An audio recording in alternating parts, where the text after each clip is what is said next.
নমস্কার, শুরু করছি দ্য ডিবেট। আপনার সঙ্গে রয়েছে আমি দেবারতী। আর আজকে ডিবেটে যে বিষয়ে কথা বলবো তা হচ্ছে দিল্লিতে এই মুহূর্তে নির্বাচনের যে ফল ঘোষণা হচ্ছে, আজকে দিনভর সেদিকে আমাদের নজর রয়েছে। আর ডিবেটের ইস্যু ঠিক সেটাই।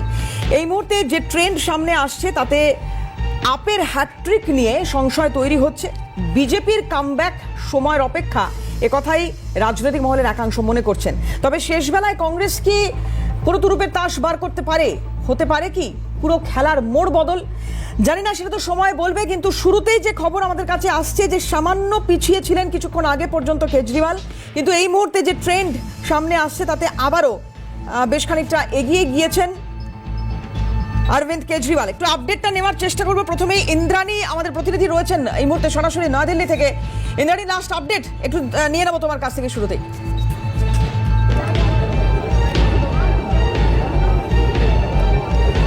একদমই, দেখো এই মুহূর্তে যেটা আপডেট সেটা হচ্ছে যে বিজেপি 43টা তো 40টার বেশি সিটে এগিয়ে রয়েছে, সেখানে আম আদমি পার্টি কিন্তু 26টার মতো সিটে এগিয়ে রয়েছে। প্রথম থেকেই কিন্তু দেখা যাচ্ছিল নেক টু নেক ফাইট, প্রায় 2-3 রাউন্ডের গণনা শেষ হয়ে গিয়েছে এবং পরিষ্কার যেটা ধীরে ধীরে ট্রেন্ড হচ্ছে যে বিজেপি দিল্লিতে ক্ষমতায় আসতে চলেছে। অর্থাৎ ডাবল ইঞ্জিন সরকার দিল্লিতে বিজেপি কিন্তু তৈরি করতে চলেছে।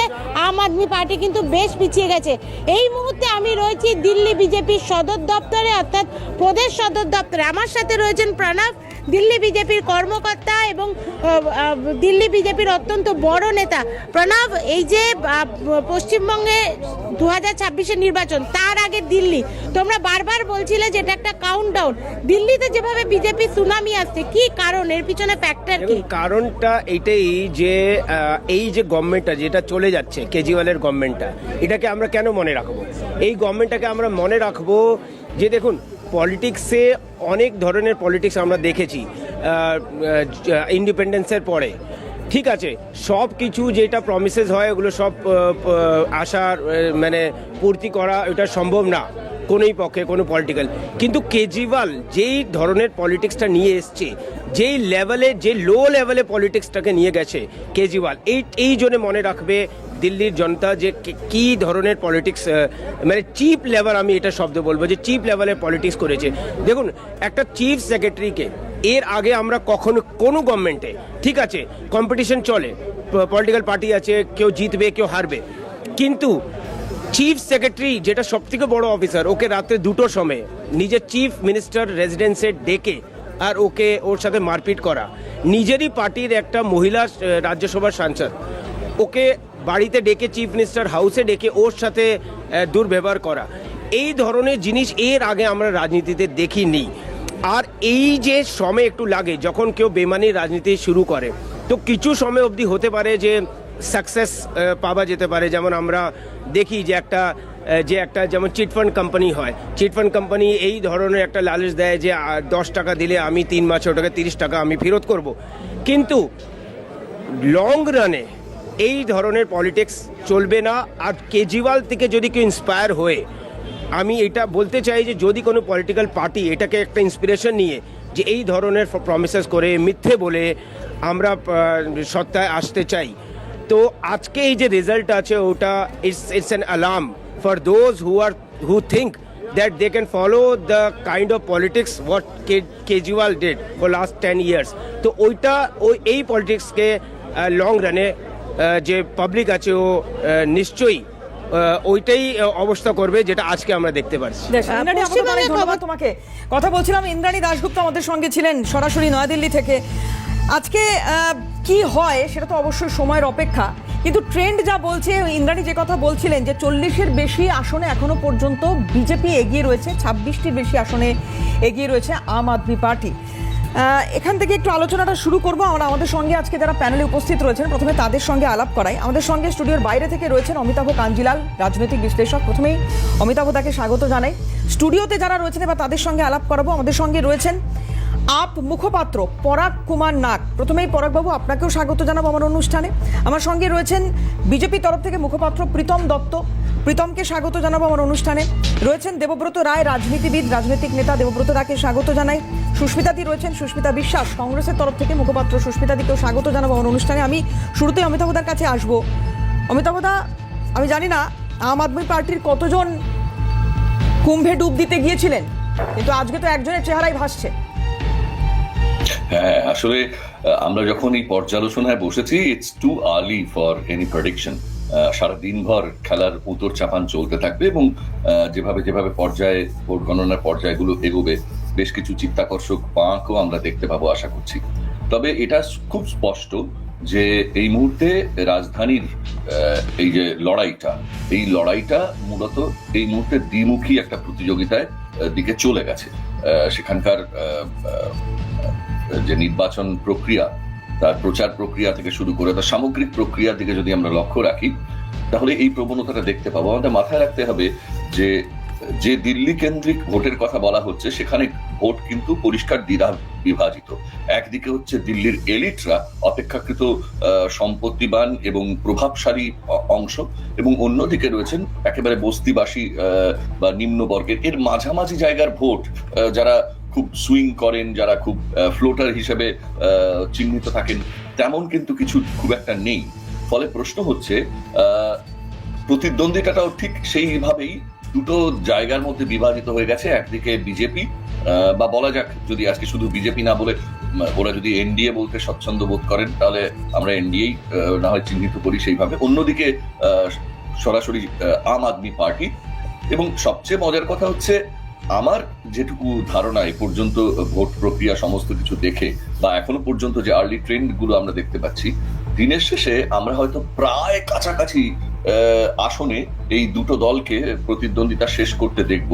এবং আমি খুব বিস্মিত হব না যদি একটা হাং বিধানসভা বা একটি প্রায় সমান সমান শাসক এবং বিরোধী পক্ষের একটা অবস্থান আমরা দেখতে পাই। এবং তারপর শুরু হবে গণতন্ত্রের আসল খেলাটা, এদিক থেকে ওদিক, ওদিক থেকে সেদিক। অবশ্য নির্বাচন প্রক্রিয়ার পরপরই আমরা দেখেছি 7 জন আপ বিধায়ক, যাদেরকে টিকিট দেয়নি আপ, তারা বিজেপিতে যোগদান করেছেন। এই ঘটনাগুলো ঘটতে থাকবে। ফলে সব মোটের উপরে এই মুহূর্তে রাজধানীর ভোটকে কেন্দ্র করে একটা সারা দেশের নজর তো সেদিকে থাকবেই। এবং যে কথা উল্লেখ করা হচ্ছিল যে 2026-এ পশ্চিমবঙ্গ ভোটের আগে এটা বিজেপির জন্য ওয়ার্ম আপ হতেই পারে। এবং সেইটা সবটা মিলিয়ে কিন্তু আমাদের মোট যে ইস্যুগুলোর ওপর দাঁড়িয়ে দিল্লিতে এই নির্বাচন প্রক্রিয়া পরিচালিত হচ্ছে, অর্থাৎ একদিকে কেজরিওয়ালের পপুলিস্ট পলিটিক্স, সেই পপুলিস্ট পলিটিক্সের ভিত্তিতে সেই মানে আমাদের রাজ্যে যেমন ভাবে লক্ষ্মীর ভান্ডার দিয়ে একটা ব্যাপক সাফল্য আদায় করে নিতে পারছেন, রাজনৈতিক সাফল্য আদায় করে নিতে পারছেন রাজ্যের শাসক দল, প্রায় সেই কায়দাতেই, পপুলিস্ট পলিটিক্সের কায়দাতেই বিদ্যুতের মাসুল, জলের মাসুল, শিক্ষার ক্ষেত্রে প্রায় ফ্রি একটা শিক্ষা এবং উন্নত মানের বিদ্যালয় ইত্যাদি নানান রকম প্রতিশ্রুতির আশা জাগিয়ে যে কেজরিওয়াল তার ইনিংস শুরু করেছিলেন, তারপর পরবর্তীকালে যা হয় এবং আমাদের রাজ্যেও যা ঘটেছে, সেই ঘটনাতেই তারাও জড়িয়ে পড়লেন। একের পর এক দুর্নীতির অভিযোগ, মুখ্যমন্ত্রীর হাজতবাস, বিকল্প মুখ্যমন্ত্রীকে দিয়ে শাসন চালানো ইত্যাদি বিভিন্ন আকর্ষণীয় রোমাঞ্চকর পর্যায়ের মধ্যে দিয়ে দিল্লির রাজ্য রাজনীতি অতিবাহিত হয়ে গেছে। ফলে স্বাভাবিকভাবে এটা খুব স্পষ্ট যে এই পপুলিস্ট পলিটিক্স করতে যাওয়া পার্টিরা যেখান থেকে শুরু করে যে আমি সৎ, আমি সততার প্রতিমূর্তি, এবং তারপর যখন তার পালা পরিবর্তন ঘটতে শুরু করে এবং চেহারার পরিবর্তন ঘটতে শুরু করে, স্বাভাবিকভাবে সবার আগে শিক্ষিত সম্ভ্রান্ত অংশের মানুষ আগে সিদ্ধান্ত নিয়ে ফেলেন। কিন্তু তথাপি তাদের একটা বড় বেস তৈরি হয়ে যায়, ওই যেটা বলছিলাম দিল্লির যে অপর অংশে যে স্লাম এবং দুস্থ এরিয়ার জনসাধারণ, তাদের কাছে ওই তথাকথিত জনমোহিনী অর্থনীতির একটা ইম্প্যাক্ট তো থাকেই। ফলে সেই ইম্প্যাক্টের উপরে দাঁড়িয়ে থাকে তাদের পপুলারিটি, তাদের নির্বাচিত হওয়ার সম্ভাব্যতা। এবং সবটা মিলিয়ে এবারের নির্বাচনে কিন্তু পাল্টা বিজেপির কাছেও একটা কঠিন চ্যালেঞ্জ ছুড়ে দিয়েছিল গত লোকসভা নির্বাচন। একদম। আমি এখানে আপনাকে একটু বিরত করি, প্রীতমের কাছে আসবো। অরবিন্দ কেজরিওয়াল কেন ভোট পাচ্ছেন না বা কেন ভোট পেলেন না, সেটার হয়তো চুলচেরা বিচার বিশ্লেষণের আরো বেশ কিছুটা সময় রয়েছে, কারণ আমরা এখনো পুরো ফলাফল জানি না। কিন্তু যদি সেটা হয়, যদি আপ পিছিয়ে যায়, যদি বিজেপি এখানে ক্ষমতায় আসে, তাহলে বিজেপির ভোট পাওয়ার কারণগুলো কি? অরবিন্দ কেজরিওয়ালের ভোট না পাওয়ার কারণ বেশ কিছুটা বিশ্লেষণ হচ্ছে বা হয়েছে, কিন্তু বিজেপি কেন ভোট পাবে বা পাচ্ছে? ভোট পাবে তার কারণ হচ্ছে বিজেপি আজকে যেভাবে ডেভেলপমেন্ট করেছে, ওখানে আপনি আজকে বিজেপি ওখানে সেন্ট্রাল গভর্নমেন্টের আপনি যদি রাস্তাঘাট দেখতে চান, ওখানে যদি কানপুর হাইওয়ে থেকে শুরু করে নয়ডা হাইওয়ে থেকে শুরু করে যেসব হাইওয়ে হয়েছে, দ্বারকা হাইওয়ে আপনার লিডিং একটা হাইওয়ে আজকে দিল্লিতে উপহার হয়েছে, তো সেগুলো দেখেছে। এবং নরেন্দ্র মোদী সরকার যেভাবে আজকে ডেভেলপমেন্টের কাজ করছে এবং যেই নীতিতে এগিয়ে যাচ্ছে, স্বচ্ছ নীতি, সেই নীতিতে আজকে দিল্লির মানুষ একদম দুহাত ভরে আশীর্বাদ দেবে। এবং আমার মনে হয়, যেটা আমি সকালবেলার থেকে দেখে এতদিন ধরে রাজনীতির ছাত্র হিসেবে বুঝেছি, যে 50% ভোট শেয়ার আমাদের থাকবে ভারতীয় জনতা পার্টির। তার কারণ হচ্ছে, দেখুন, একটা পার্টি মানুষ কি বলতে ওই ন্যাড়া বেলতলায় একবার যায়, এরকম একটা কথা আমাদের বাংলা ভাষায় প্রচলিত আছে। তো দিল্লিতেও এরকম, যে একবার মানুষ ভুল করে তো দুবার মানুষ ভুল করে। এই কেজরিওয়াল প্রথমবার যখন ভোটের সময় তিনি বলেছিলেন যে আমি নেক্সট 5 বছরের মধ্যে যমুনা সাফ করে দেবো। এই কেজরিওয়াল তারপরে 5 বছর জিতে আসার পর তারা বলেছেন এবার লাস্ট আমাকে আরও 5 বছর দিন, আমি সাফ করে দেবো, নাহলে আপনি আমাদের ভোট দেবেন না। কেজরিওয়ালের কথা শুনেছে জনগণ, এর জন্য কেজরিওয়াল পার্টি এবং কেজরিওয়ালের আপ পার্টিকে একটা ভোট দেবে না। 100% যে ডেভেলপমেন্টের কাজ করছে, ভারতের জন্য কাজ করছে, ভারতের অগ্রগতির জন্য কাজ করছে, বিকশিত ভারতের জন্য যে কাজ করছে, সে নরেন্দ্র মোদীর পার্টি এবং ভারতীয় জনতা পার্টির পার্টি তার নীতি আদর্শ মেনে আজকে আমাদেরকে দুহাত ভরে জনগণ আশীর্বাদ দিচ্ছে। বেশ, আমি পরাগবাবুর কাছে আসবো। এই মুহূর্তে ট্রেন্ড যা বলছে, 42টি আসনে এগিয়ে রয়েছে বিজেপি, 28টি আসনে এগিয়ে রয়েছে আম আদমি পার্টি, অন্যান্য বা কংগ্রেস তারা এখনো খাতা খোলেনি। আমি পরাগবাবুর কাছে জানতে চাইবো যে মোদির প্রগতিশীল বিকল্প হিসেবে আবির্ভূত হওয়ার সম্ভাবনা, যেটা নিয়ে বিস্তর চর্চা হয়েছিল যে সময়, মানে অন্তত বছর 2-3 আগেকার কথা আমি বলছি, যে সম্ভাবনাটার কথা বলা হচ্ছিল, আদৌ কি কেজরিওয়াল সেটা ছিলেন কখনো? প্রথমেই আমি বলে নিই, আপনি এটা লিখে নিন, দিল্লির গভর্নমেন্ট হচ্ছে আম আদমি পার্টি, আর দিল্লি সিএম হবে অরবিন্দ কেজরিওয়ালজি। এটা আজকের ডেটে লিখে নিন। এরপরে আপনার যেটা প্রশ্ন আমি উত্তরে আসছি, যে উন্নয়নের কথা বিজেপি বা এনডিএ যেটা ওরা বলতে স্বচ্ছবোধ করে, তাতে যে রাস্তার কথাও তিনি উল্লেখ করলেন, দেখুন দিল্লির ভেতরে যে রাস্তা আছে সেগুলো আমাদের রাজ্যের নিজস্ব রাস্তা যেগুলো পড়ে, সেগুলোতে তো আমাদের যে উন্নতি করার আমরা করেছি। এনারা যে সব রাস্তায় কিছু জায়গায় করে এসেছেন, এনারা যখনই এগুলো শিলান্যাস করে এসেছেন, দেখা গেছে তার 2-3 দিন বাদে সেসব রাস্তাগুলো ভেঙে পড়েছে। নট অনলি দ্যাট, আমরা যদি অন্যান্য জায়গায় দেখি, দিল্লির যেমন এয়ারপোর্টের যেই আমরা দেখি, এয়ারপোর্ট উদ্বোধন করে এসেছেন, ঘুরে এসে দেখা গেল এয়ারপোর্টের কিছু অংশ ভেঙে পড়েছে, সেখানে হতাহত কিছু হয়ে গেলেন, কিছু মানুষ নিহতও বোধহয় হয়েছেন আপনাদের রিপোর্ট অনুযায়ী যা দেখেছি আমরা। তো এই হচ্ছে এনাদের উন্নতির খতিয়ান এনাদের। না, আমি একটা বিষয় পরাগবাবু একটু বোঝার চেষ্টা করি আপনার কাছ থেকে, যে বিস্তর এটা নিয়ে কথা হয়েছে, আলোচনা হয়েছে যে ফ্রিয়ের রাজনীতি করেন অরবিন্দ কেজরিওয়াল। বিভিন্ন ক্ষেত্রে আমরা দেখেছি বস্তিগুলোতে যেভাবে জল বা বিদ্যুৎ ফ্রি দেওয়া হয়েছে, যাতায়াতের ক্ষেত্রে একটা বড় অংশ ফ্রি করা হয়েছে, মহিলাদের জন্য একাধিক প্রকল্প যেগুলো ফ্রি করা হয়েছে। যিনি আইআইটি স্টুডেন্ট, তিনি তো শিক্ষাটাকে জোর দেবেন, তিনি ভর্তুকিটাকে জোর দিলেন কেন? দেখুন, প্রথমে ভর্তুকি নিয়ে যেটা কথা হচ্ছে, ভর্তুকিটা আমাদের এই ভারতীয় রাজনীতিতে নতুন কিছু নয়, ঠিক আছে? আর ভর্তুকিটা কোথায় কখন দেওয়া হয়, যেখানে দেখা যাচ্ছে কিছু অংশের লোক সমাজে পিছিয়ে যাচ্ছে, তাদেরকে তাদের অগ্রগতি, তাদের সুবিধার্থে। আজ দেখুন, যেমন মহিলাদের বাসের কথা বললেন, বিনামূল্যে বাসের কথা, এই মহিলাদের বিনামূল্যে বাসে দেওয়ার জন্যে আজ মূল স্রোতে মহিলারা, বিশেষ করে আপনারা দেখবেন যে ট্রেনটা এখন আছে। আপনি মহিলাদের কথা বলছেন, আতিশীত পিছিয়ে রয়েছেন এখন। দেখুন, এখনই ইটস টু আর্লি, যেমন আমাদের কিছুক্ষণ আগে আপনাদের মুখ্যমন্ত্রী প্রজেক্টেড, এবং মানে আমি বলবো মুখ্যমন্ত্রী গত 5 মাস ধরে উনি মুখ্যমন্ত্রীর চেয়ারে বসে রয়েছেন, তারপরেও আতিশী পিছিয়ে রয়েছেন। দেখুন, এখন তো বললাম, এবং এই কেন্দ্রে বাকি আরেকজনও কিন্তু মহিলা যিনি প্রতিদ্বন্দ্বিতা করেছেন। হ্যাঁ, এক্ষুনি উনিও তো আপনাকে সেই এক কথাই বললেন, ইটস টু আর্লি। এক্ষুনি আমরা বলতে পারছি না, কেননা অমিতাভবাবু এক্ষুনি আপনাদের জানিয়েছেন যে এক্ষুনি আমরা যে ট্রেনটা দেখছি, এটা এখনও পর্যন্ত আপনারা দেখতে থাকুন। আপনাকে তো বললাম, শুরুতেই আপনাকে বলে দিয়েছি, আপনি লিখে নিন, দিল্লির গভর্নমেন্ট হচ্ছে আম আদমি পার্টি, আর দিল্লির সিএম হচ্ছে অরবিন্দ কেজরিওয়ালজি। মানে ওই ভর্তুকির উপর ভরসা করে। ভর্তুকিটা দেখুন, আপনারা ভর্তুকির কথা বলছেন, অন্যান্য রাজ্যে ভর্তুকি না দিয়েও তাদের কিন্তু ডেফিসিট বাজেট হয়। আমরা কিন্তু ভর্তুকি দেওয়ার পর কিন্তু আমাদের সারপ্লাস বাজেট, এটাও মাথায় রাখবেন। অতএব ভর্তুকিটা শুধু আমরা আমাদের পকেট থেকে দিচ্ছি না, দেওয়ার পরও কিন্তু আমাদের সারপ্লাস বাজেট, এটাকেও মাথায় রাখতে হবে। আমরা অর্থনীতিকে সেভাবে ব্যালেন্স করে চালাই। বেশ, সুস্মিতাদের কাছে আসবো। আলকালাম্বা পিছিয়ে, সন্দীপ দীক্ষিত পিছিয়ে, কংগ্রেস এখনো খাতা খুলতে পারলো না। সুস্মিতাদি, কি মনে হচ্ছে আবারও হাতছাড়া? দেখুন, সবচেয়ে বড় কথা হচ্ছে এইটা একদম যেটা অমিতাভদা বললেন, একদম ঠিক কথা। ভীষণ মানে আর্লি ট্রেন্ড এটা। এই জায়গায় দাঁড়িয়ে কোনো কিছু বলা খুব মুশকিল। তবে বিজেপির যে ট্রেন্ডটা দেখা যাচ্ছে, এই ট্রেন্ডটা হবে আমরা জানতাম। কাল রাহুল গান্ধী বিভিন্ন মানে সোশ্যাল মিডিয়াতে একটা পোস্ট করেছেন, এবং আমিও আমার নিজের ফেসবুক অ্যাকাউন্টে সেটাকে পোস্ট করেছি। আপনারা একটা জিনিস দেখবেন, আজকে রাহুল গান্ধী একটা জিনিস দাবি করেছেন যে মহারাষ্ট্রে যে ভোটার লিস্ট দেখা যাচ্ছে, সেই ভোটার লিস্টে একটু আমার তথ্যটা মন দিয়ে শুনবেন এবং দর্শকদেরকেও বলবে একটু মন দিয়ে শুনতে। 2019 থেকে 2024 পর্যন্ত এই 5 বছরে মহারাষ্ট্রে ভোটার সংখ্যা ছিল 32 লক্ষ। হঠাৎ করে 2024-এ 5 মাসের মধ্যে সেখানে এক সেকেন্ড লেট মি ফিনিশ। এইবার হচ্ছে সেখানে 5 মাসে, সেখানে 2024-এ দেখলাম 39 লক্ষ ভোটার হলো, ঠিক আছে। এবার অ্যাডাল্ট ভোটার বলছে, অ্যাডাল্ট ভোটারের পার্সেন্টেজ 9.54 করোড়, এটা টোটাল মহারাষ্ট্রে। আর ওইটা হচ্ছে কামতি বিধানসভা নিয়ে আমি বলছি। এইবার অ্যাডাল্ট ভোটার 9.54টা ভোটারের পপুলেশনে দেখা যাচ্ছে 9.7 করোড়। মন দিয়ে শুনবেন, হঠাৎ করে 35 লক্ষ ভোটার বেড়ে গেল।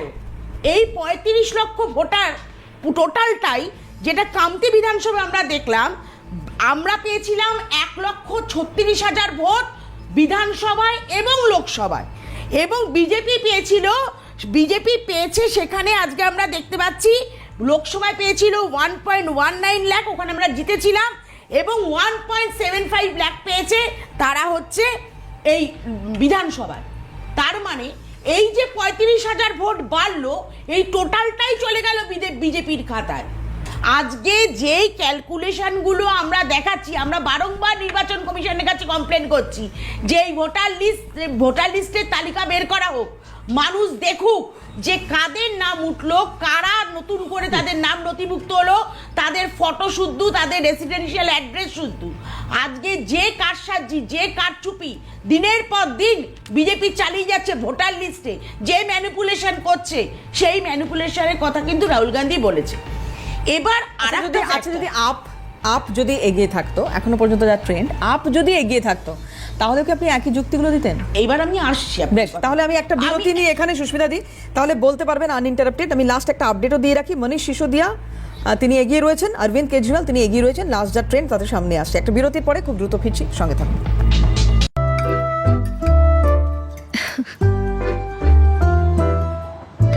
আপনার লাভ ল্যাঙ্গুয়েজ কি? Senco diamond collection, expressions of love.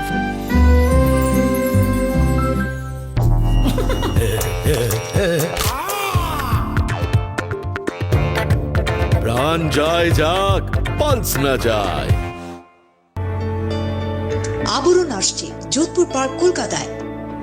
Trendy design, exclusive collection আর চমকপ্রদ অফারের এক্সিবিশন নিয়ে আমরা থাকছি 14 থেকে 15 ফেব্রুয়ারি। নারী সেবা সংঘ, ঠিকানা 1/1 2-ওয়ে Gariahat road south, Jodhpur park, Kolkata 7,68,000। আবরণ, রঙিন প্রতিদিন, আবরণকে সঙ্গে নিন। ট্রফি যখন হাতে তুলে নিলেন, তখন প্রশংসার ঝড় উঠল। সাবাস, এবার ছেলেদের পালা এলো। ওরা তো জিতবে, কিন্তু সাবাস মেয়েরা, এটা তো বলুন। এখন প্রতিটা গেমে প্রশংসার বন্যা বইবে, কারণ টাটা WPL-এ বাঘিনীরা গর্জন করবে। 14 ফেব্রুয়ারি সন্ধে 6:30 থেকে ডিজনি প্লাস হটস্টার আর স্টার স্পোর্টস নেটওয়ার্কে। লাল বাবা রাইস, স্বাদ ও স্বাস্থ্য একসাথে পাবেন শুধুমাত্র লাল বাবাতে। ফিরে এলাম বিরতির পর, আর এবার দিল্লিতে বিজেপি কার্যালয়ের সামনে একটা ছবি দেখাই, দেখুন। কোথাও কি এই মুহূর্তের যা ট্রেন্ড সামনে আসছে, তাতে বিজেপি সমর্থকরা এটা ভাবতে শুরু করেছেন যে আবারও মসনাদে তারা বসতে চলেছেন। রাজধানীর রায় তাদের পথে যাবে কিনা, তাদের দিকে যাবে কিনা, সময়ের অপেক্ষা।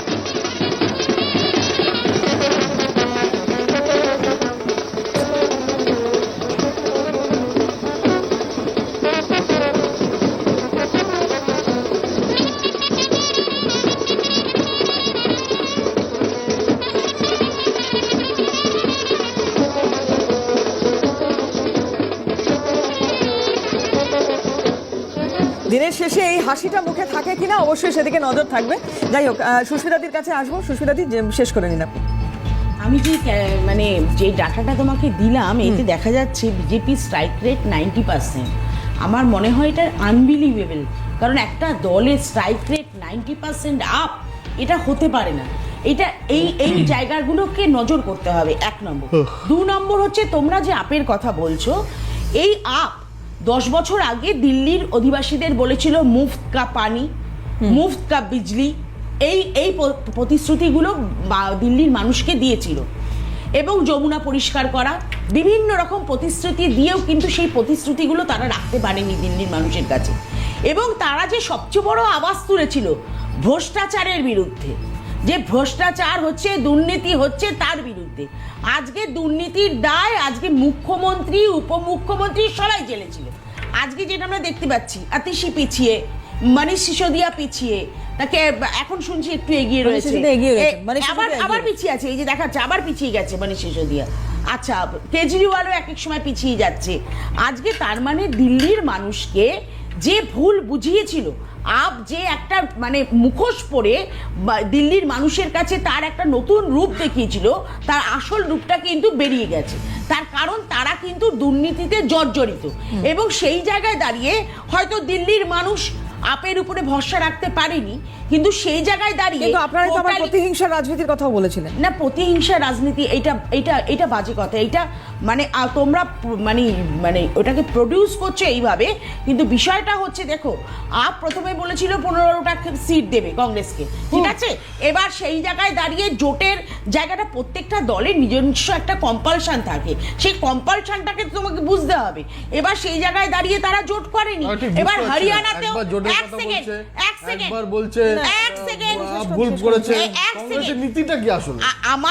আমাদের নীতিটা হচ্ছে একটাই, সর্বভারতীয় প্রেক্ষাপটে বিজেপিকে হারানোর জন্য আমরা বিজেপি বিরোধী সমস্ত দলের সাথে আমরা আপোষ করতে রাজি আছি। তার কারণ এই বিজেপির মতো একটা সাম্প্রদায়িক এবং বিজেপির মতো একটা মুসলিম লীগটা কি? মুসলিম লীগ আমরা ইন্ডিয়ান মুসলিম লীগটা কি?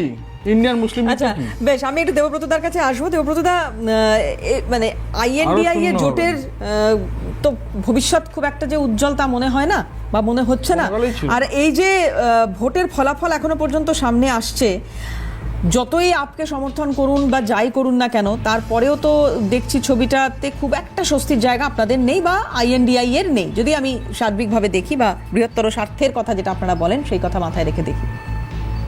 দেখুন, এটা তো প্রাথমিক ট্রেন্ড। এখন প্রাথমিক ট্রেন্ডে যেটা মানে পোস্টালগুলো গোনা হচ্ছে, পোস্টাল 10:30 বাজে জেনারেলি দেখুন পোস্টাল ব্যালটে আড়াই ঘন্টা, দেখুন 12 লাখ স্ট্যান্ডার্ড ডিএসআই ইত্যাদি এইসব মানে প্রচুর সরকারি কর্মী দিল্লিতে আছে। তারা হয়তো তাদের ট্রেনটা তারপর আবার ওই স্লামেরই একটা দিয়ে 45 লক্ষ ওরা ফ্ল্যাট বানিয়ে দেবে। এই জায়গায় হয়তো একটু এফেক্ট হচ্ছে। আমার মনে হয় না এই রেজাল্টটা আসবে, আরও ক্রমশ দিন গড়াক, ব্যাপারটা বোঝা যাবে। এখন যেটা প্রশ্ন, আপকে বার 400 বার বলে গত লোকসভা নির্বাচনে কিছু মাস আগে নরেন্দ্র মোদী এবং অমিত শাহ একটা স্লোগান নিয়ে এসেছিলেন, কিন্তু কার্যত আমরা দেখেছিলাম 240-এ আটকে গেছিলেন। তার আগে দিল্লিতে পরপর 3 বার ঘাড় ধাক্কা খেয়েছে। এই ভোটটা ছিল 3 বার না 2 বার, হ্যাঁ, তা পুরসভাটা ধরে নাও। হ্যাঁ, কংগ্রেসের ব্যাপারটা কি জানেন তো, পড়োশিকা সাদিমে আব্দুল্লাহ দিওয়ানা আছে, সেই ব্যাপারটা আছে। আপনারা পান 0, লাফান এর দোষ তার দোষ, আর খৈজনু শক্তি থাকে। আরে ডিপার্টমেন্টাল স্টোর থেকে এখন ডিপার্টমেন্টাল স্টোর থেকে পাড়ার মুদির দোকান হয়ে গেছে কংগ্রেসের অবস্থা। এই বাস্তবটাকে কংগ্রেস ঠিক আছে। এখন প্রদীপ ভট্টাচার্য বলছে 28 বছর আগে মমতা ব্যানার্জি, ঠিক আছে, দেখছে সে কংগ্রেস কার কি অস্তিত্ব রয়েছে সব দেখাই যাচ্ছে। এটা তো মজার বিষয়। এখন দেখতে হবে দিল্লির মজাই দেখে যাবেন, দেখাচ্ছে তো মানুষ মজা, তো কংগ্রেসকে দিল্লিতে ফোকাস করি প্লিজ। দিল্লি তো মজা দেখাচ্ছে তো কংগ্রেসকে, এটা তো মজার বিষয়। দেখুন,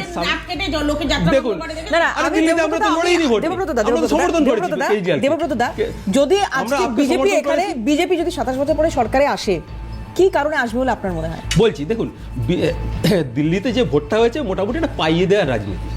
পাইয়ে দেওয়ার রাজনীতি সবাই মোটামুটি বলছে যা যমুনা নদী দিয়ে আমরা একদম দুধের বন্যা বইয়ে দেবো, তোমরা মগ ডোবাবে, তুমি চা করে খাবে। এখন দুধের কোয়ালিটিটা কী দেবে? কংগ্রেস একরকম কোয়ালিটি দেবে, বিজেপি একরকম কোয়ালিটি দেবে, আপ একরকম কোয়ালিটি দেবে, মানে মোদ্দা কথা পাইয়ে দেওয়ার। কে 15 দফা দাবি করলো আমরা এই দেবো সেই দেবো। পাইয়ে দেওয়ার রাজনীতি বাংলায় হয় না? নিশ্চয়ই বাংলার যে রাজনীতিটা জনমুখী প্রকল্পগুলো সারা ভারতে তো কপি করে, এটা তো অস্বীকার করার জায়গা নেই। বাংলার যে জনমুখী প্রকল্পগুলো সে তো দেখতেই পাচ্ছি, মানুষের রায় তবে নিতে হবে।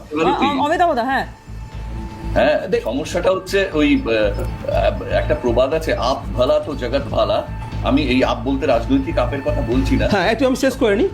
এখন মজার কথা হচ্ছে, যারা এই জনমোহিনী রাজনীতি অপরে করলে তাকে যমুনার ঘটি দিয়ে জল তোলার চা তোলার মতো কথা বলেন, তারা সরকারি কোষাগারের টাকা মানে আকছার বিলিয়ে দিচ্ছেন ক্লাবগুলোকে অনুদান দিয়ে। মানুষ তো তা বলছে না, তো আমি একটু শেষ করে নি, আপনারটা বলবো। সিন্ডিকেটগুলোকে পুষ্ট করবার জন্য সরকারি টাকা বিলিয়ে দিচ্ছেন, কোটি কোটি দুর্নীতির মামলাকে চাপা দেওয়ার জন্য আদালতের উকিলের পেছনে। জনমোহিনী রাজনীতি, জনমোহিনী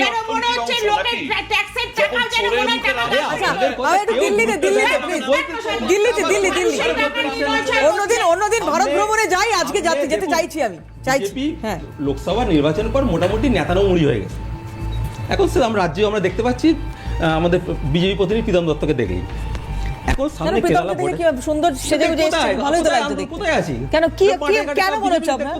কেন মনে হচ্ছে কিসে মনে হচ্ছে? আরে আপনিবার 400 পার পড়ে কি 230 240 হয়তো স্বাভাবিক হবে, ঘুরে পড়বে। ঠিক আছে, পশ্চিমবঙ্গে তো দেখছে তো মানুষ বিজেপির কাজকর্ম দেখছে তো। এখন সামনে কেরালার ভোট আছে, সামনে বিহারে ভোট আছে, আলোচনা হচ্ছে না? আরে বলতে হচ্ছে তো। এখন যে কোনো মতে এখন অমিত শাহ নরেন্দ্র মোদীর যে নাক কাটা গেছে, নাকটা উদ্ধার করতে হবে। তার জন্য নামটা কি, কোন পার্টির? তার মধ্যে নাকটা কাটা গেছে, ওটা উদ্ধার করতে হবে। স্বরাষ্ট্রমন্ত্রীর নামটা কি, কোন পার্টি? আরে ভাই, তোমার কত সময় বলি কেন বলতে, উদ্ধার করতে। তার জন্য কি করতে হবে? বলে কৌশলে যে করে হোক অরবিন্দ কেজরিওয়ালকে জেলে ঢোকাও, মনীষ সিসোদিয়াকে জেলে ঢোকাও। এবং আমরা দেখলাম যে এই যে আমাদের ভুলে গেছে অরবিন্দ ফার্মার যে কর্ণধার শরৎ রেড্ডিকে কি করা হলো, 14 বার তাকে সাক্ষী দিতে নিয়ে যাওয়া হলো। 13 বার বেলা তিনি সাক্ষী দিতে অস্বীকার করলেন, কিন্তু 14 বারে তিনি দিলেন এবং জেল মুক্তি ঘটলো। তারপরে কি হলো, ইলেকট্রাল বন্ডে একটা পরিমাণ ভালো পরিমাণ টাকা বিজেপি ফান্ডে চলে গেল। তাহলে কি হলো মোটামুটি একটা জায়গায় পরিষ্কার বিজেপি দিল্লি দখল করে সারা ভারতবর্ষে একটা বার্তা দিতে যায়, দেখো আমি বেঁচে আছি, আমি জেগে আছি, আমি এবার লড়াইতে আছি, আমরা এবার সর্বগ্রাসী যে সারা ভারত দখল করব, আমরা ভারত দখল করতে। আমি আসবো সুস্মিতা দি, আমি তার আগে একটু পরাগদার কাছে যাই, আমি আসবো 1 মিনিট। পরাগদা, যে দলটা আপনাদের সমর্থন করলো, এই যে তৃণমূল কংগ্রেসের সমর্থনের কথা জানিয়েছে, তৃণমূল কংগ্রেস আপনাদের পাশে দাঁড়িয়েছে, প্রচারেও সাহায্য করেছে, তো এই দলটা তখন পাশে দাঁড়িয়ে আপনাদের হয়ে প্রচার করছে, যে দলের অধিকাংশ নেতা মন্ত্রী তারা জেল খেটে এসছে, নয় জেলে আছে, তো সেই ভাবমূর্তি নিয়ে আপনারা যখন প্রচারে যাচ্ছেন, তখন মানুষ আপনাদেরকে গ্রহণ করছে কিভাবে? দেখুন, দিল্লির ব্যাপারটা তো প্রেক্ষাপটটা অন্যরকম, বাংলার প্রেক্ষাপটটা অন্যরকম। এবার দিল্লির যারা ওখানকার দুর্নীতিটা তো মানে ভারত বিখ্যাত দুর্নীতি, যা তৃণমূল কংগ্রেস করেছে বলে অভিযোগ। অরবিন্দ কেজরিওয়ালকে দেখছেন এবং তার টিমকে দেখছেন, তারপরে এনারা তো গেছেন, একবার দুবার ভিজিট করেছেন, চলে এসেছেন। তো এর অরবিন্দ কেজরিওয়ালকেও তো দেখতে গেলে সেই জেলেই দেখতে হচ্ছে। অরবিন্দ কেজরিওয়ালও তো জেল থেকেই ঘুরে এলেন, তাকেও তো জেলেই দেখতে ঘুরে এলেন। আপনি জানেন কিসের জন্য জেলে গেছিলেন এবং ফিরেও এলেন, তার কোনো রকম প্রমাণ দিতে পারলেন না, কোনো চার্জশিট দিতে পারলেন না। যে ডুব মারবে তার দুর্নীতি সব মুক্ত হয়ে যাবে, একদম ডিটারজেন্টে ধোয়া হয়ে যাবে। এই রকম, হ্যাঁ, এইটা যদি করতে পারতেন উনি, তাহলে আজকে এই যে শুভেন্দু অধিকারী বিজেপি বলেছে সবথেকে বড় চোর, সবথেকে বড় চোর, এখন ডিটারজেন্টে ধোয়া হয়ে গেছে ইডি সিবিআই থেকে বাঁচতে। কিংবা আমাদের এনসিপির নেতার মতো হতে পারতেন যদি বিজেপিতে চলে আসতেন। তো যেটা হয়নি, করেননি বলেই আজকে অরবিন্দ কেজরিওয়ালের জায়গা আছেন। আমরা আমাদের টিম, আমাদের বিশ্বাস, আমাদের যারা কর্মী আছে, মানে আপনি বলছেন শুধু একটা রাজনৈতিক দলকে মেলাইন করে এই মুহূর্তে যা ট্রেন্ড বলছে 27 একটা রাজনৈতিক দলকে শুধুমাত্র মেলাইন করে এই জায়গায় নিয়ে আসা যায়, এটা আপনি বলছেন? একদম শুধুমাত্র মেলাইন করে এরা শুরু থেকেই আপনি দেখুন, এরা পর্যায়ক্রমে পুরো প্ল্যানিং করে আমাদের আম আদমি পার্টিকে দুর্নাম করে এলেন কিভাবে প্রথমে নিয়ে এলেন। মহিলা ভোটের কথা আপনারা বলছেন। হ্যাঁ, মহিলা ভোটটা একটা বিরাট ব্যাপার। দেখুন, এর জন্য এই যে ফ্রি ট্রান্সপোর্ট, বাসের কথা বলছি, ফ্রি, তারপরেও তার আগে যেটা করার কথা সেটা হচ্ছে মহিলা নিরাপত্তা নিয়ে ভাবনা চিন্তা, নিরাপত্তার কথা যে কোনো আপনি দেখুন আমাদের সমীক্ষায় আমরা দেখিয়ে দিয়েছি, আমরা শুধু ভারতবর্ষ নয়, পৃথিবীর যত প্রগতিশীল দেশ আছে তাদের যেসব শহর আছে, যেসব A1 সিটি আছে, তার থেকে বেশি যত সিসিটিভি সেখানে আছে, তার থেকে বেশি আমাদের দিল্লিতে আছে। আমি আপনার কথায় ধার করে বলছি, অমিতাভদার কাছে আসবো আমি, প্রীতম, তারপরে তোমার কাছে আসছি। অমিতাভদা, মধ্যবিত্তের হিরো অরবিন্দ কেজরিওয়ালকে একটা সময় পর্যন্ত বলা হয়েছে, অন্তত প্রথমবার যখন উনি ক্ষমতায় এসছেন সেই স্বপ্নই দেখিয়েছিলেন যা যা মধ্যবিত্তের স্বপ্ন বলে আমরা মোটামুটি ধরে থাকি। সেই মধ্যবিত্তের হিরো ইমেজটা এই মুহূর্তে কেজরিওয়ালের আছে কি? যদি না থাকে তাহলে ওই 5-6 মাসের জেল যাত্রাই কি দায়ী? কিভাবে দেখছেন অমিতাভদা? আবারও বলছি, আমি প্রথমে যে কথাগুলো বলেছিলাম সেই জায়গা থেকে আরেকবার সেগুলোকে স্মরণ করিয়ে দিয়ে আসবো। শুধু আপ কেন, আমাদের রাজ্যের যে শাসক দল, এই দুয়েরই যদি প্রোগ্রেশনটা কেন, গ্রাফটাকে দেখি, তাহলে বুঝতে পারবেন। মানে আমি একসঙ্গে কেজরিওয়াল এবং আমার রাজ্যের ক্ষমতাসীন মুখ্যমন্ত্রীর কথা একসঙ্গে মিলিয়ে বলবো। এরা শুরু করেন সততা, তারপর একটা সময় সততার ভাঁড়ারে টান পড়লে শুরু করেন জনমোহিনী বিলিয়ে দেওয়া ভর্তুকি রাজনীতি। সেটাতে যখন টান পড়তে শুরু করেন, তারা টার্গেট করেন শুধুমাত্র মহিলাদের একটা অংশকে, এবং এইভাবে ক্ষমতাতে কোনোভাবে চিপকে থাকার জন্য এই পদ্ধতিগুলো নিতে থাকেন। কিন্তু এদের ব্যক্তিগত জীবনের সততা যদি স্পষ্ট থাকতো, তাহলে প্রথমত তাদের ওই প্রথম সততার বিন্দু থেকে ডেভিয়েট করবার কোনো প্রয়োজন থাকতো না, জনমোহিনী রাজনীতিতে আসবার দরকার হতো না। তারা সততার জেরেই অর্থনীতির চাকাটাকে চালিয়ে নিয়ে যেতে পারতেন, কিন্তু তেমনটা ঘটেনি। অন্তত তাই সাক্ষী দিচ্ছে যারা বলছে যে বিজেপিতে গেলে একদম ভুল কথা বলছেন। বিজেপির একদম ভুল কথা বলছেন। বলছেন যে বিজেপিতে গেলে পরেই ওয়াশিং মেশিনে সব ধুয়ে যায়। এটা তো খুব সুনিশ্চিত যে বিজেপিতে গেলে পরে অপরাধীদের এমন একজন নেতা দুর্নীতি ধুয়ে যায় কিনা সেটা একটা মানে সাংঘাতিক। দেখেন, পাশাপাশি তৃণমূলের মতো দল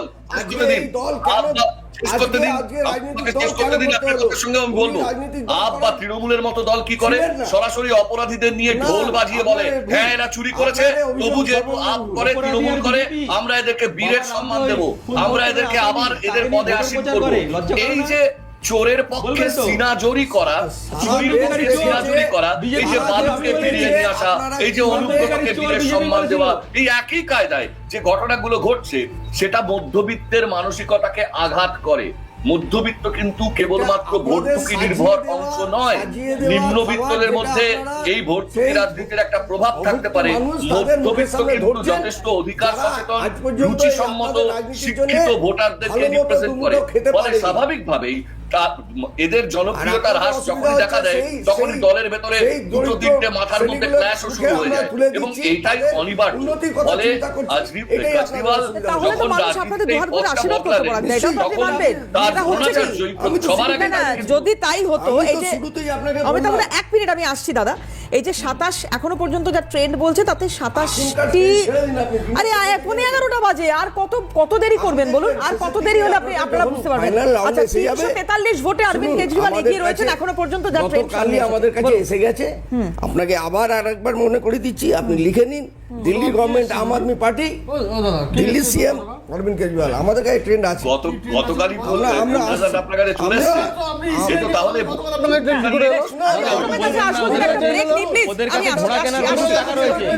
দেবব্রতদা পরাগদা প্লিজ 1 মিনিট। ফিরে এলাম বিরতির পর। লাস্ট ট্রেন্ডটা একটু জানিয়ে রাখি আপনাদের। এই মুহূর্তে 29টি আসনে এগিয়ে রয়েছে আম আদমি পার্টি এবং 41টি আসনে এগিয়ে রয়েছে বিজেপি, এবং এখনো পর্যন্ত সুস্মিতা দির কপালে আবারও চিন্তার ভাঁজ হয়তো পড়বে। দিদি এখনো খাতা খোলেনি কংগ্রেস। যাই হোক, আমি প্রীতমের কাছে আসবো। প্রীতম, একটু জানার চেষ্টা করবো, এই যে এতগুলো মানে এত কথা হচ্ছে, খুব তাৎপর্যপূর্ণভাবে দিল্লিতে যে মানে ইস্যুগুলো, মানে যে ফ্যাক্টরগুলো কাজ করেছে বলে আমার মনে হয়েছে ব্যক্তিগতভাবে, এবং হয়তো বিজেপি আগামী সময় যদি ক্ষমতায় আসে তাহলে তারা এগুলোর ওপর জোর দেবে কিনা। 1 হচ্ছে দিল্লির দূষণ, সেটা নিয়ন্ত্রণের কি ব্যবস্থা। 2 হচ্ছে একটু বৃষ্টিতে জল জমে যাওয়া।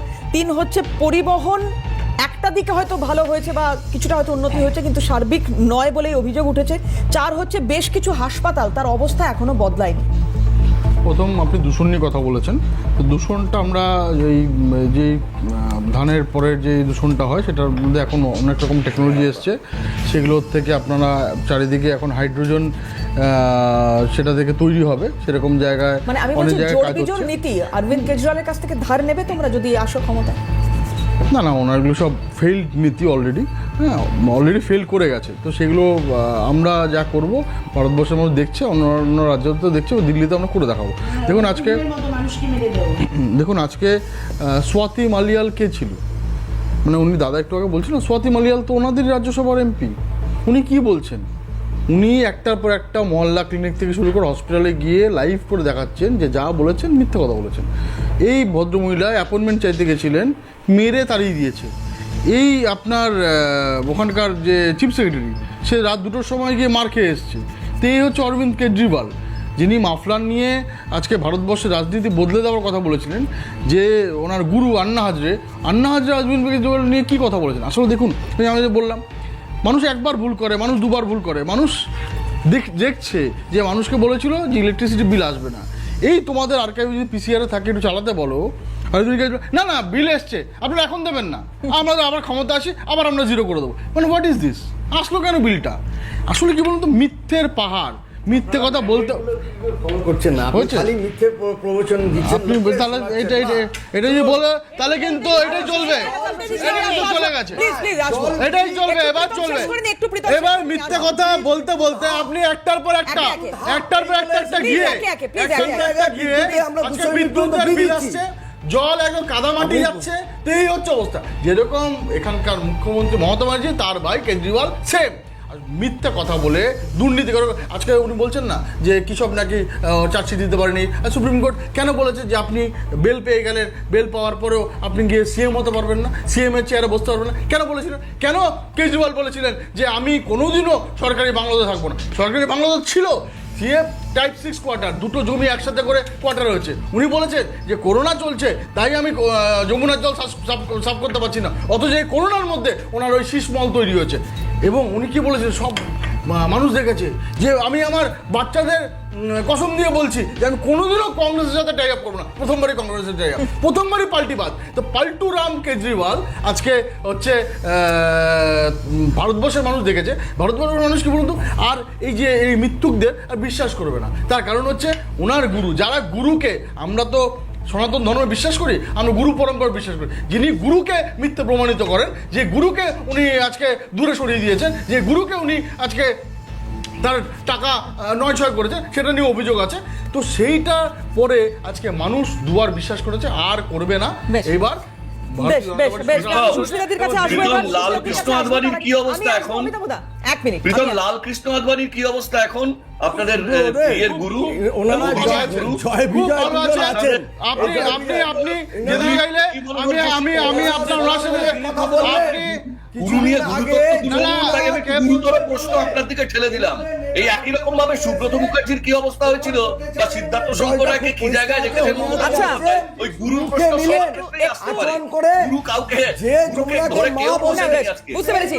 একটু ট্রেন্ডটা বলে দিই। লাস্ট যে ট্রেন্ড আসছে সামনে, 32টি আসনে এখনো পর্যন্ত এগিয়ে রয়েছে আম আদমি পার্টি, অন্যদিকে 38টি আসনে এগিয়ে রয়েছে বিজেপি, 32 এবং 38। আচ্ছা, সুস্মিতাদির কাছে আসবো। সুস্মিতাদি, দুটো এখানে তথ্য একটু আপনার সঙ্গে শেয়ার করবো, আপনিও জানবেন নিশ্চয়ই, নতুন করে বলার কিছু নেই, যে প্রায় 13% মুসলিম ভোট, দিল্লি জনগোষ্ঠী প্রায় 13% মুসলিম ভোট, এবং পাশাপাশি দলিত ভোট হচ্ছে প্রায় 17%।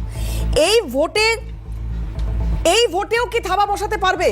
কি মনে হচ্ছে, কংগ্রেস কি এই ভোটেও কিছুটা হলে থাবা বসাতে পারবে? এখনো পর্যন্ত যা ট্রেন্ড সামনে এসেছে তাতে মুসলিম অধ্যুষিত যে জায়গাগুলো রয়েছে বা যে বিধানসভা ক্ষেত্রগুলো রয়েছে তাতে বেশিরভাগ জায়গায় বিজেপি এগিয়ে রয়েছে। সুস্মিতা দি, দেখুন, সবচেয়ে বড় কথা হচ্ছে এই যে 12% মুসলিম ভোট এবং 17% যে দলিত ভোট, এই ভোটটাতে থাবা বসাতে পারবে কি না এই প্রশ্নটা করাটা আমার কাছে ঠিক ভালো ঠেকলো না। তার কারণ হচ্ছে আমরা তো কোনোদিনও সাম্প্রদায়িকতার রাজনীতি করি না, আমরা সাম্প্রদায়িকতাতে বিশ্বাস করি না। আমরা ওই রকম বলতে পারবো না কোনো একটা রিলিজিয়ান, পার্টিকুলারলি কোনো একটা রিলিজিয়ান আমাদেরকে ভোট দেবে। আমরা মানুষের কাছে জনকল্যাণমূলক কাজকে তুলে ধরার চেষ্টা করেছি। না, আশা করি না। আমরা সারা দিল্লির মানুষের কাছ থেকে আশা করছি ভোটের জন্য। এবার সবচেয়ে বড় কথা হচ্ছে, দেখুন এই 10 বছর এই আপের রাজত্বের আগে 15 বছর আমাদের সরকার ছিল শীলা দীক্ষিতের নেতৃত্বে, এবং 15 বছরে তখন একটা অ্যান্টিকম্বেন্সি তৈরি হয়েছিল। তার ফলে আপ সেই সুযোগ নিয়ে অনেক স্বপ্ন দেখিয়েছিল। এবং সবচেয়ে বড় কথা, দেখুন আমরা তো ওই 100 কোটির বাড়ির চিন্তা করি না, আর আমরা ওই কালীঘাটের 35টা প্লটের কথাও চিন্তা করি না। দিদিমণির এখন এই যে পাশে দেবব্রত দাদের যেমন বলে যাচ্ছেন, আমি শুনছি যে দিদিমণির এখন এমন অবস্থা হচ্ছে যেন তেন প্রকারে আমাকে যদি প্রধানমন্ত্রীর কুস্তিটা পেতে হবে। বিষয়টা হচ্ছে এইবার ওরা মনে করছে যে কোনোভাবে যদি প্রধানমন্ত্রীর মানে কুর্সিটা দখল করা যায়, তিনি এখন মনে করছেন তিনি এখন জোটের মুখ হবেন। আরে বাবা, 99+3 কংগ্রেস ছাড়া কোনো জোট করে সারা ভারতবর্ষে কোনো বিরোধী দলের কোনো অস্তিত্ব থাকবে? কোনো অস্তিত্ব থাকবে না। আজকে আমরা যে জোটটা তৈরি করেছিলাম, একটা জিনিস তো মানতে হবে দেবারতী, প্রত্যেকটা জায়গার বিধানসভার যে পার্সপেক্টিভ আর লোকসভার যে পার্সপেক্টিভ দুটো আলাদা। আজকে বিধানসভায় প্রত্যেকটা দলের নিজস্ব কম্পালশন থাকে, সেই কম্পালশন অনুযায়ী তারা লড়াই করে। সব জায়গায় যে আমরা জোট করব এরকম তো কোনো মানে নেই। আর কিংবা যেই জোটে যায় জোট যারা করবে,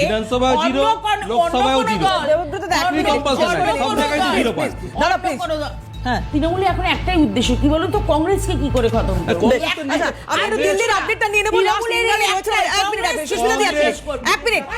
ইন্দ্রাণী রয়েছেন সরাসরি, একটু ইন্দ্রাণীর কাছ থেকে লাস্ট আপডেটটা নেব।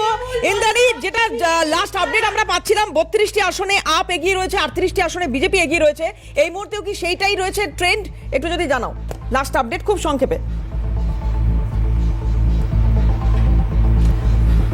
নির্বাচন কমিশনের যে গণনার যে রেজাল্ট, আমি সেটা বলছি তোমাকে, যে চতুর্থ রাউন্ড গণনার শেষে নির্বাচন কমিশন জানাচ্ছে যে 42টি আসনে বিজেপি এগিয়ে রয়েছে এবং 28টি আসনে আপ এগিয়ে রয়েছে। আর একবার বলবো, চতুর্থ রাউন্ড গণনার শেষে নির্বাচনের কথা বলা হচ্ছে আমরা পাচ্ছি, সেখানে দেখছি 42টি আসনে বিজেপি এগিয়ে রয়েছে। চতুর্থ রাউন্ড গণনার শেষে 42টি আসনে বিজেপি এগিয়ে রয়েছে। একটু এটা জানাও ইন্দ্রাণী, যে অরবিন্দ কেজরিওয়াল, মনীষ সিসোদিয়া এবং আতিশি, এই তিনজনের কেন্দ্রে মোট কতগুলো করে রাউন্ড গণনা হবে? আর এই মুহূর্তের লাস্ট ট্রেনটা যদি বলা সম্ভব হয়। টোটাল দেখো 12 থেকে 14 রাউন্ড গণনা হবে প্রত্যেকটা কেন্দ্রে। এখনো পর্যন্ত আমরা যা জানতে পারছি, অরবিন্দ কেজরিওয়াল 275টি ভোটে এগিয়ে রয়েছেন, মনীষ সিসোদিয়া এগিয়ে গিয়েছেন 11,000-এর। অরবিন্দ কেজরিওয়াল কত রাউন্ড শেষে এগিয়ে রয়েছেন 275টি ভোটে? 4 রাউন্ড শেষে 275 ভোটে এগিয়ে রয়েছেন। 4 রাউন্ড গণনা কমপ্লিট হয়ে গিয়েছে এবং তারপর অরবিন্দ কেজরিওয়াল 275 ভোটে এগিয়ে রয়েছেন, মনীষ সিসোদিয়া 1100 ভোটে এগিয়ে রয়েছেন এবং অতসী কিন্তু 1000-এর বেশি ভোটে পিছিয়ে রয়েছেন আর এক মন্ত্রী সৌরভ ভরদ্বাজও। অর্থাৎ চিত্তরঞ্জন পার্ক যে বাঙালি অধ্যুষিত অঞ্চল, পরিষ্কার বোঝা যাচ্ছে বাঙালিদের ভোট কিন্তু এবার বিজেপিতেই পোল হয়েছে। এবং তোমাকে বলবো দেবারতী, নরেন্দ্র মোদী প্রধানমন্ত্রী যখন জনসভা করেছেন তখন তিনি বারে বলেছিলেন মুঝে একবার মৌকা দিজিয়ে। দিল্লিবাসীর কাছে তার আবেদন ছিল মুঝে একবার মৌকা দিজিয়ে। এবং এখনো পর্যন্ত চতুর্থ রাউন্ড গণনার পর যে ট্রেন্ড, তাতে কিন্তু পরিষ্কার যে পদ্ম সুনামি আসতে চলেছে দিল্লিতে এবং দিল্লিবাসীর দিল কিন্তু নরেন্দ্র মোদীকেই মৌকা দিল, অর্থাৎ বিজেপিকেই তারা মৌকা দিল এবং মসনদে আসতে চলেছে। অনেক ধন্যবাদ। অমিতাভদার কাছে যাব। অমিতাভদা, মধ্যবিত্তের জন্য কেন্দ্রীয় বাজেটে যে ছাড়ের ঘোষণা করা হলো, এইটা কি কোনোভাবে, যেটা ইন্দ্রাণীও তুলে ধরার চেষ্টা করছিলেন, মধ্যবিত্তদের ভোট এইটা কি সম্পূর্ণটা বিজেপি দিয়ে যাওয়ার সম্ভাবনা তৈরি হচ্ছে? আমি একটু অমিতাভদার উত্তরটা নিন প্লিজ।